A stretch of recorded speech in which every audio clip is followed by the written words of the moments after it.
دي چې زه په څه پوهېږم مال څه راځي زه په څه پوهېږم مال څه راځي ستا په شان بانې خو ماله نه راځي تاله چې راځمه بانې جوړې کړم ستا نه چې بیا زمه بانه نه راځي او زه په تا زغملی نه شم د چا سترګې زه په دې هکله ډېر شوم یمه جانانه زه په تا زغملی نه شم د چا سترګې زه په دې هکله ډېر شوم یمه جانانه که مې غواړې او که نه غواړې نیازکه دا مې واوره ستا په نوم یمه جانانه او څوک دې زما د زړه لپاره تیر شي هغه سړی دې په دې لاره تیر شي زه په تېر عمر پسې نه جاړمه زما دې دا ژوند په قلاره تیر شي او د درد په څړیکو کې مې سوی نشته دا منیره مړ تاسو اورئ ښه څنګه چې یم ستا صیبه داسې شه زما صیبه دا عارف لیوال د پیر بابا ذکر وکړو که نه نو موږ ورته ووایو چې کاکا صیب هم یادوه که نه نو څنګه چې یم ستا صیبه داسې شه زما صیبه لږې خوره خو تلې خوره دا مې بابا صیبه خپل کړي په ما راړئ راشه د کاکا صیبه خپل کړي په ما راړئ راشه د کاکا صیبه خدای که وایي څه غواړې غواړم به دې تا صیبه بس ته نیازک خان شه ته پاتې د دنیا صیبه او ما به د هر چا نه ګټل بلوري خو یو پتا به مې بیلل بلوري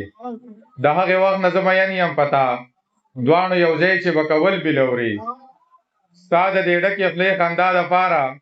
ما به په قصد پتا بیلل بلوري تا نه به هېر وي ما ته یاد دي ګرانه تا به جړل تا به غوښتل بلوري نن مې په ډېره موده پس ولیدو چا چې به ما نه پټول بلوري ور په یاد شوي دي زاړه یادونه هغه سړي نن ښکلول بلوري ستا نه به هېر وي ما ته یاد دي ګرانه تا به جړل تا به غوښتل بلوري چې به خفه شومه نیازکه ستا نه تا به په روغه کې راوړل بلوري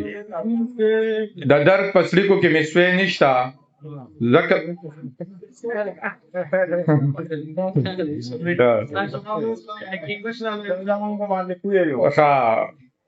دغه زما د بېوسۍ ثبوت دی دغه مطلب زما نه هېرېږي منیر پوهه دی اورئ دغه زما د بېوسۍ ثبوت دی چې ستا په پوزه میخکۍ نشته خلک سپوږمۍ ته اوسېدو لخېږي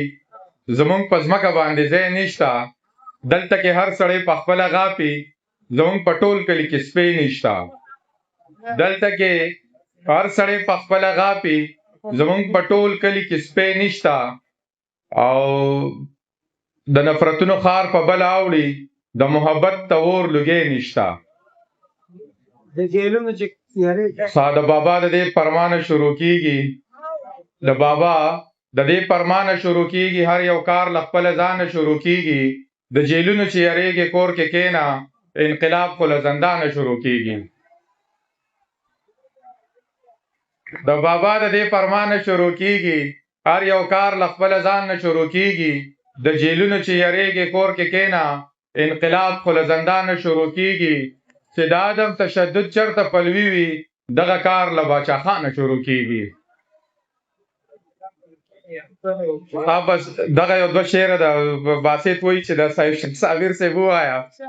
نو صابر صاحب خو زمونږ د سر تاج دی الله دې ورته واړه جنتونه نصیب کړي هغه وایي چې څوک مې د جام ملګري څوک مې د غزل ملګري زما په دې ښار کې بلا دي د محفل ملګري د چا پې ماتې وي د چا لارې تملا ماته وه ما به تر څو پورې په ځان پسې راښکل ملګري دلته پردي د چا د خپو زولنی نه جوړېږي دلته کې لارې نیسي هر سړي ته خپل ملګري او د زول بس هغه ښکلي که ډېر خو که فرجن چې ستا پیسه صابره ستا د محفله چې یو لاړ شي راشي سل ملګري هغه مې وویې پکې بس د ټولو ملګرو ډېره زیاته مننه او الله دې تاسو ټول آباد ساتي ډېره زیاته مننه